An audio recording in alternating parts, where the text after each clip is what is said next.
శ్రీ గణేశాయ నమః, శ్రీ గురుభ్యో నమః, శ్రీమాత్రే నమః. పరిపూర్ణ వికాసం. రాజ్యములోని ప్రజలందరినీ కన్నబిడ్డల్లా చూసుకునే ఉదార స్వభావుడు ఆ మహారాజు. అతని పరిపాలనలో రాజ్యం చాలా సుభిక్షంగా ఉండేది. అలా సుపరిపాలన చేస్తున్న మహారాజుకు ఒక రోజు ఒక కోరిక కలిగింది. గొంగళ పురుగు సీతాకోక చిలుకగా ఎలా మారిందో చూడాలి అనుకున్నాడు. తన ఉద్యానవనంలో కొన్ని చెట్లకున్న గొంగళి పురుగులను రోజు వచ్చి చూస్తూ ఉండేవాడు. గూడు కట్టుకుని ఉన్న గొంగళి పురుగులు మరుసటి రోజు వచ్చి చూసేసరికి సీతాకోక చిలుకలే ఎగిరిపోతూ ఉండేవి. ఇలా చాలా రోజులు చూశాడు. కానీ ఎప్పుడూ సీతాకోక చిలుక పుట్టుక మాత్రం చూడలేకపోయేవాడు. ఒకనాడు మంత్రి గారిని పిలిచి తన మనసులో కోరికను వెల్లడించాడు.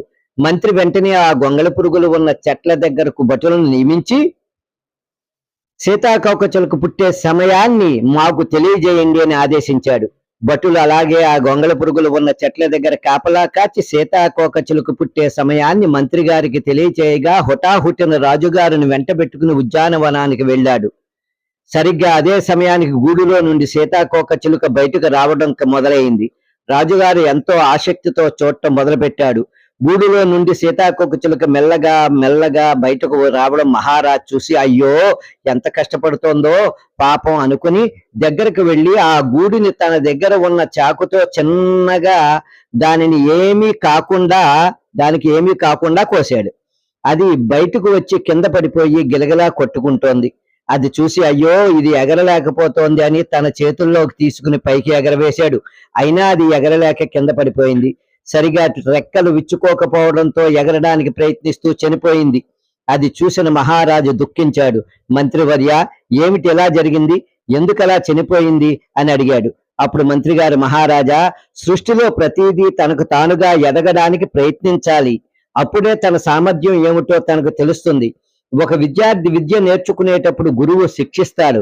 అలాగని గురువుకి శిష్యుడి మీద కోపం ఉంది అనుకోకూడదు. తనను మంచి మార్గంలో పెడుతున్నాడు, శిక్షించకపోతే ప్రమాదం, విచ్చలవిడితనం పెరుగుతుంది, సర్వనాశనం అవుతాడు. అలాగే ప్రకృతికి లోబడి జీవులు బ్రతకాలి. మీరు ఏదో సహాయం చేద్దాం అనుకున్నారు, అది కష్టపడుతుంది అనుకుని మీరు సాయం చేయబోయారు. చివరికి అది చనిపోయింది. ఇదిగో దీన్ని చూడండి అని మరొక సీతాకోక చిలుక బయటకు రావడం చూపించాడు.